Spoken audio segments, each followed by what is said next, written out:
अब जरा थोड़ा सा ये जो माध्य निन संगीत है इसने गड़बड़ तो बड़ा किया, हमारी पढ़ी हुई उपनिषद को तोड़ फोड़ कर दिया। कुछ मंत्रों को आगे पीछे किया और एक मंत्र कम कर दिया और एक मंत्र का उत्तरार्ध ही निकाल दिया, और जो 16 के नंबर में था, जो 18 के नंबर उसको 16 में ले आए, और जो 17 में था उसको 15 में ले आए। ये तो सब कुछ किया, पर एक आनंद भी बड़ा किया। वो क्या है? वो आपको उसमें नहीं मिलेगा जो आप उपनिषद पढ़ते हैं। उस उपनिषद में ये बात नहीं है, इसमें है। इसके अंत में लिखा है ओम खम ब्रह्म। ये जरा बात, ये जो पुछ लगी हुई है ना, ये काम की। और छंद भी जहां बदल गया है, ये उष्णिक छंद है। पहले तो अनुष्टुप था, ऋणमय निपात्रण सत्य से अपिहितम तत्व पूषण नपावरणम, और सत धर्माय दृष्टि। अब क्या हो गया? हिरणमयेन पात्रेण सत्यस्यापिहितम मुखम। ठीक, आगे तीसरा चरण हो गया, जो सावादित्य पुरुष 8 अक्षरों का 4 अक्षराधिक लगा दिए गए, सो असावहम। अगर 4 अक्षराधिक लग जाए अंतिम चरण में तो फिर वो उष्णिक छंद हो जाता है। 24 अक्षर रहे तो गायत्री 3 चरणों की, 8 अक्षरों की। अगर 4 अक्षर और साथ लगा दिए जाएं तो फिर वो उष्णिक छंद हो जाता है। आपकी कर्ण शाखा की जो ईशावास, उसमें तो था ये अनुष्टुप हिरणमय पात्रेण, और यहां इसको बना दिया गया उष्णिक। इसने ऋषि छंदो देवता, इसका ज्ञान भी रखना जरूरी है। वेदोपदेश चंद्र का मैंने प्राय ऋषि विवेचन, देवता विवेचन, छंदो विवेचन साधारण वेद प्रविक्षुओं के लिए लिख दिया है।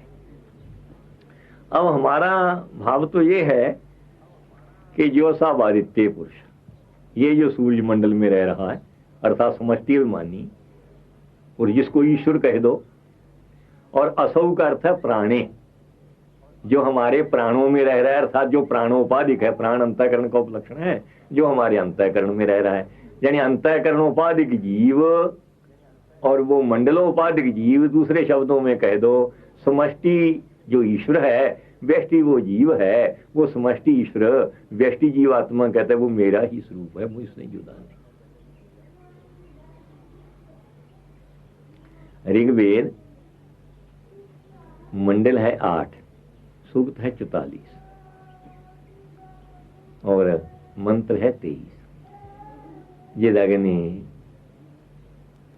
श्यामहं तुम बा धा स्या अहम स्युष्टे सत्या इह शिष्य। मंत्र दृष्टा ऋषि कहता है कि हे भगवान, हे अग्रणी परमात्मा, क्या हो? कहते मैं तो तेरा स्वरूप बन जाऊं और तू मेरा स्वरूप बन जा। स्युष्टे सत्या इह शिष्य, तभी तुम्हारे आशीर्वाद मेरे लिए सफल होंगे। मैं प्रार्थना करता रहा, साधना करता रहा, और आपने मुझसे आंख ही न मिलाई, किसी प्रकार का संबंध स्थापित ही न किया। अगर दूर ही रखा तो फिर आशीर्वाद निष्फल ही गए सब। न गुरु का आशीर्वाद फला, न आपका आशीर्वाद फला। मैं गुरुदेव के और आपके अन्य अन्य महात्माओं के आशीर्वाद को तभी सफल समझूंगा जब मैं आपका स्वरूप बन जाऊं और आप मेरा स्वरूप बन जाए। इसी बात को वेदांत दर्शन अध्याय 4 पाद 1 सूत्र 3 किस तरह क्रम चलता है? आवृत्ति सकृतोपदेशात लिंगाच। आगे तीसरा सूत्र आता है आत्मेति तूपगच्छन्ति ग्राह्यन्ति च न प्रतीकेन नहीं ही स है। आगे ब्रह्म दृष्टि उत्कर्षात, ऐसा चलता है उसका प्रसंग। खैर अपने को तो इससे मतलब है आत्मेति तूपगच्छन्ति ग्राह्यन्ति। वहां क्या लिखा है? तुम हम अस्मि भगवो देवते हम वही तुमसी। हे भगवत देवता, हे ऐश्वर्य संपन्न प्रभु ब्रह्म तत्व, मैं तेरा स्वरूप हूं और तू मेरा स्वरूप है। ये सूत्र ने अनुवाद किया। उधर जावाल शाखा के जो उपनिषद वाक्य उनमें ये वाक्य आता है, और कौशीतकी में भी आता है। और इधर हमारे संतवाणी में एक बेणी भक्त में उन्होंने और भी सीधा कर दिया इसको कि तो ही मोही मोही तो ही। अंतर कैसा है? तुम अहमअस्मि और अहमअसि तुम, देयर इज नो डिफरेंस। तेरे में और मेरे में कोई कहते भेद नहीं। वो दीवारें गिर गई किस तरह? कहते कनक कटक जल तरंग जैसा, जैसे सोने के भूषण सोने से जुदा नहीं, और समुद्र की लहरें समुद्र से जुदा नहीं। अगर तू सोना है तो मैं आभूषण हूं, अगर तू समुद्र है तो मैं तेरा तरंग हूं। इस तरह का। खैर, अब आप इस बात पर आ जाएं कि इस माध्य दिन संहिता जिसकी 1975 हैं और अंतिम उपनिषद के 17 मंत्र हैं, और अंत में अनुष्टुप छंद बदल के उष्णिक छंद बना दिया गया, और अंत में कहते ओम खम ब्रह्म, ये पूछ लगा दी। बड़े काम की है। ध्यान रखें, पहले क्या प्रथा थी कि हेडिंग पीछे दिया करते थे। आजकल हेडिंग ऊपर होता है। जब आप न्यूज़पेपर पढ़ो, समाचार पत्र पढ़ो, हेडिंग पहले, पीछे फिर उसका विवरण। हमारे शास्त्रों की रीति थी पहले सब अध्याय कह गए, अंत में हेडिंग। गीता का प्रथमाध्याय कह गए, अंत में अर्जुन विषाद योगो नाम प्रथमोध्याय, सांख्य योगो नाम द्वितीयोध्याय, कर्म योगो नाम तृतीयोध्याय। जब शुक्ल यजुर्वेद संहिता सारी पूरी हो गई तो अंत में हेडिंग दिया ओम खम ब्रह्म। क्या बतलाया कि शुक्ल यजुर्वेद संहिता में जो 1975 मंत्र आए हैं उनका प्रतिपाद्य क्या? खम ब्रह्म, सर्वव्यापक ब्रह्म तत्व। और ओंकार की प्रतीक द्वारा जिसका ध्यान चिंतन हो सकता है, जैसे गौड़पाद का कारिका वगैरह में लिखा, शंकराचार्य ने और आनंदगिरी ने भी स्पष्टीकरण किया। तो अब खम ब्रह्म, अगर खम कहते तो शायद कोई ये भूताकाश ले लेता, तो ब्रह्म लगा दिया। अगर ब्रह्म कहते, कहीं ब्रह्म प्रकृति का नाम भी जैसे गीता में आता है, मम योनिर महद ब्रह्म तस्मिन गर्भं दधामि हम। इसलिए दोनों प्रकृति का भी ग्रहण ना हो, ये भूताकाश भी न लिया जाए, इसलिए लिख दिया खम ब्रह्म। सर्वव्यापक जो ब्रह्म तत्व है वो शुक्ल यजुर्वेद संहिता का प्रतिपाद्य है। अब इस हेडिंग से पता लगा कि पूर्व संहिता के जितने मंत्र हैं ये हमारी बुद्धि की दुर्बलता है कि केवल हम उनसे यज्ञ का ही अर्थ लें, और उसमें छिपा हुआ अध्यात्म अर्थ भी है। नहीं तो फिर अंत में यही क्यों कहते ओम खम ब्रह्म, अंत में कह देते ओम यज्ञ, उसे लिख देते इसका प्रतिपाद्य यज्ञ। अब एक बड़ा शास्त्रकारों का नियम है, उपक्रमोपसंहाराभ्यासो पूर्वता फलम अर्थवारोपत्तिश्च लिंगं तात्पर्य निर्णय। किसी ग्रंथ का तात्पर्य निश्चय करना हो तो उसका आदि अंत देखना हो। अंत में हमने देखा ओम खम ब्रह्म, तो अब आदि को भी उसी दृष्टि से देखना होगा। जब उसी दृष्टि से हमने पहला मंत्र देखा ईशेत्वा उर्जेत्वा, तो पता चला कि गुरु शिष्य संवाद के रूप से ये वेदांत प्रक्रिया को ही कह रहा। कुछ लोग प्राचीन विचारों के ये भी कहने से नहीं चूकते कि महाराज महीधर उबट सेनाचार्य क्या मूर्ख थे, उन्होंने क्यों नहीं ऐसा संगति लगाई? अरे भाई उन्होंने तो लगाई, आप देखते ही नहीं तो हम क्या करें? सेनाचार्य ने जब शुक्ल यजुर्वेद की गार्ण संहिता का भाष्य लिखा तो जाके लिखते हैं कि अवांतरम तात्पर्यम यज्ञेषु परमम तात्पर्यम तो ब्रह्मण्येव अस्या संहिताया। कहते यज्ञों में तो अंतःकरण शुद्धि साधन होने से अवांतर तात्पर्य है, गौण तात्पर्य है, मुख्य तात्पर्य तो ब्रह्म विद्या में है। तो सेनाचार्य ने भी कह दिया। अब ये जो लोगों का एक आक्षेप या आरोप था कि स्वामी जी हैं वेदांती, ब्रह्मवेत्ता हैं, अद्वैतवादी हैं, इसलिए सारी उपनिषद सारी संहिता को यज्ञ पर्क न लगाकर ब्रह्म पर्क लगा रहे हैं। भाई मैं नहीं लगा रहा, आज से कई सदियों पूर्व यो वेद विदग्रणी और सर्व विद्वन मूर्धन्य, जिसके कारण ही आज वेदों का अर्थ कुछ हम समझ पाते हैं, वो सायण भी यही लिखता है कि परम तात्पर्यम ब्रह्मण्येव अंते ओम खम ब्रह्म इत्यामनानात्।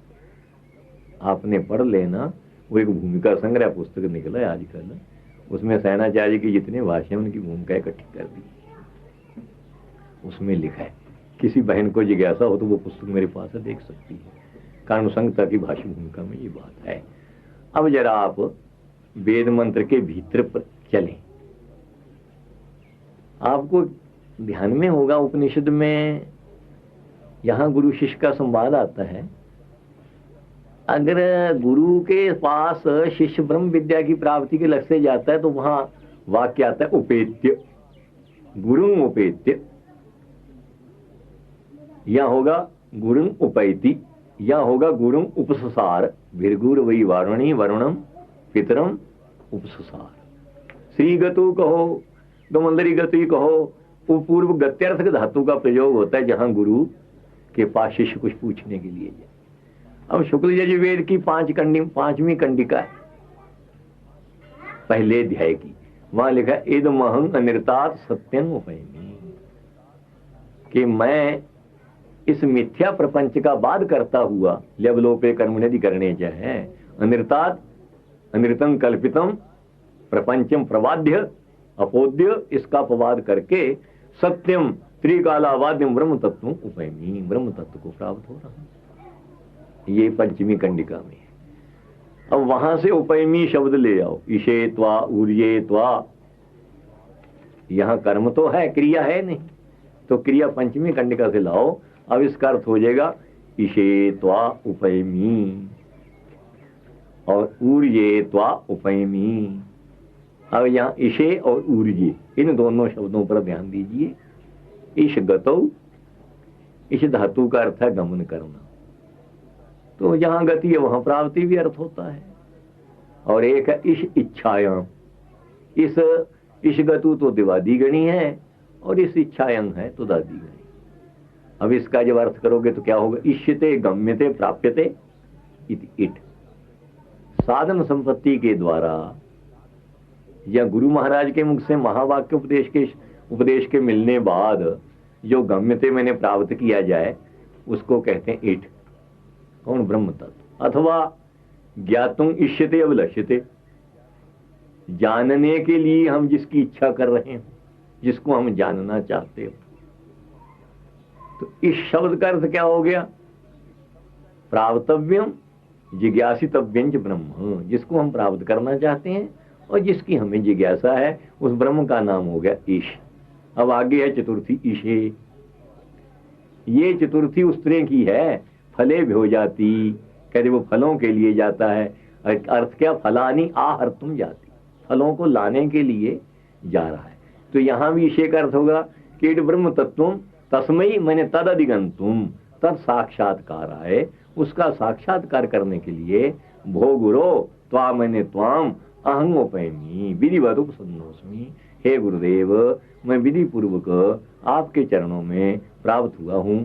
अब क्या, जिस ब्रह्म को तुम प्राप्त करना चाहते हो, जिस ब्रह्म की तुम्हारे हृदय में जानने की लगन है, अभिरुचि है, उस ब्रह्म का साक्षात्कार करने के लिए गुरु महाराज से ये प्रार्थना है शिष्य की कि हे गुरुदेव मैं उस ब्रह्म साक्षात्कार के लिए आपके चरणों में उपस्थित हुआ हूं, इसीलिए अथा तो ब्रह्म जिज्ञासा, वहां भी ब्रह्म को जिज्ञासत ही बतलाया है। अब गुरु महाराज कहने लगे शिष्य ब्रह्म वस्तु तो बड़ी दुर्लभ है, न चक्षुषा गृह्यते, न तो आंखों से दिखता है, ना भी वाचा, ना वाणी शक्ति वृत्ति से उसको कह सकती है, और इंद्रियों की तो बात ही जाने दो। बड़ा प्रयत्न किया द्वैत सिद्धि में कि उनको किस तरह वाग्गम्य बनाए। यथो वाचो निवर्तन्ते, वाणी तो वहां पहुंचती नहीं, वो तो वाणी का गोचर है, और है भी शब्द गम्य। तंत्वोपनिषदम पुरुषम पृच्छामि, उस उपनिषद गम्य ब्रह्म को मैं पूछता हूं। अब इससे पता लगा कि शास्त्र जो नीत्वात, शास्त्र प्रमाण का, शास्त्र के द्वारा उसका ज्ञान होता है। अगर ज्ञान का विषय मानेंगे तो दृश्य हो जाएगा। तो उर्मिला बेटी ने तो बहुत अभ्यास किया दृश्यत्व का, दृश्यत्वम वृत्तिविषयत्वम फल व्याप्यत्वम वा न तावत विषय वृत्तिविषयत्वम ब्रह्मणोपि वृत्तिविषयत्वेन मिथ्यात्वापाता, वो भी मिथ्या हो जाएगा। ना भी फल व्याप्यत्वम, फल व्यापता भी नहीं कह सकते। धर्मादिशु भागा सिद्धे, धर्मादि में अंत में क्या लक्षण किया वहां? शब्दायन वृत्ति विषय, शब्द से ना पैदा होने वाली जो वृत्ति का विषय नहीं है, शब्द शक्ति वृत्ति से जिसको नहीं कह सकता, वो शब्द का वाच्य नहीं है, लक्ष्य है। ऐसा लंबा चौड़ा विवेचना अपने से क्या लेना, अपने सीधे सीधे चलें। ये अद्वैत सिद्धि के पाठ के लोग समझते रहे। अच्छा, अब गुरु ने कहा बेटा अगर कोई सौदा खरीदने जाओ बाजार में तो पॉकेट में पैसे चाहिए, बिना पैसे के सौदा कौन दे। एक संत थे मथुरादास जी महाराज, अवधूत, दिगंबर रहते थे। किसी ने कुपीन लगा दी तो लगी हुई है, अगर खुल गई तो खुली हुई है। भूमिका रूढ़ थे। एक रावलपिंडी की बड़ी संपन्न घर की देवी थी, नानकी मां। उसने कहा महाराज आनंद तो आप लूट रहे। हंस पड़े, कहती बेटी तुझे कौन लूटता है, तुम भी मेरे साथ मेरी तरह आ जाओ, ले गंगा तीरे के निवास का आनंद। अरे एक छोटी सी कहानी सुनाई। कहते दूध वाला दूध बेच रहा था, लोग 2 आना 4 आना दे, अपना अपना गिलास भर के पीते, बिल्ली करे म्याऊ म्याऊ। अब बिल्ली को कौन दूध पिलाए?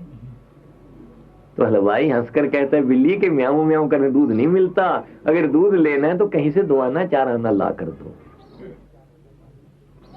तो संतों ने कहा बेटी बिल्ली की तरह म्याऊ म्याऊ करने से कुछ नहीं होगा, अगर उस ब्रह्म तत्व तक पहुंचना है तो अपने शरीर की विस्मृति कर दो।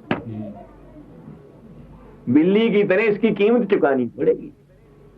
संतों की बड़ी सीधी सादी बात होती और बड़ी गहरी, और बड़े भूमिका रूढ़ थे। हरिद्वार में मथुरादास रोड अभी भी उनके नाम का है, और उनका बड़े मस्त एक बाहर चले गए, किसी मुसलमान ने बैल नहीं था, बैल के सदा अरहट में जोड़ लिए, 3 दिन उसी में जुड़े रहे। पीछे किसी ने आकर अरे वे भूख तू क्यों कहते खुदा के बंदे को सुताता है, न जाने क्या अनर्थ हो जाए। तो उसने कहा महाराज क्षमा मांगता हूं, कृपा करना। कहते भाई कृपा तो की, देखो ना हरट चला दिया 3 दिन, और क्या कृपा। तो इस तरह गुरु शिष्य से कहते हैं कि बेटा कुछ कीमत खर्च करनी होगी, अगर ब्रह्म का साक्षात्कार करना है तो उसके लिए शब्दमादि साधनों का बल होना चाहिए। नायमात्मा बलहीन लभ्या, मुंडक में लिखा कि वो आत्मा दुर्बल प्राणी को कभी प्राप्त नहीं होता।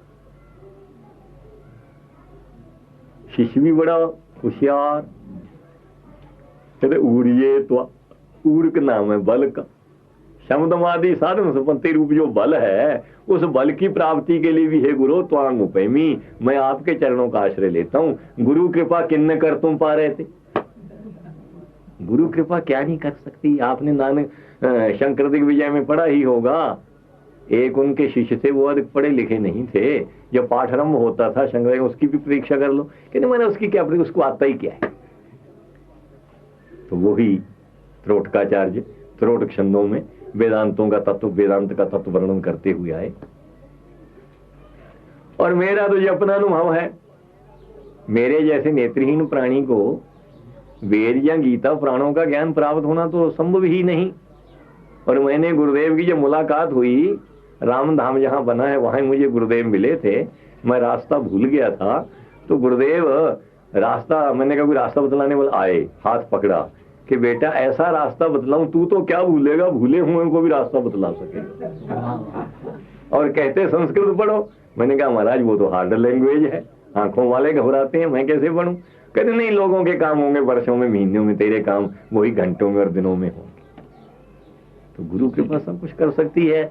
इसीलिए वेद में लिखा ऊर्जे त्वा शब्दमादि जो साधन संपत्ति है, उसके बल के लिए है गुरुदेव अंग त्वांग पैनी, मैं आपको प्राप्त करता हूं। विमला बहन ने देखा होगा, हमारे टुकड़ो जी अधिक विद्याभ्यासी नहीं थे,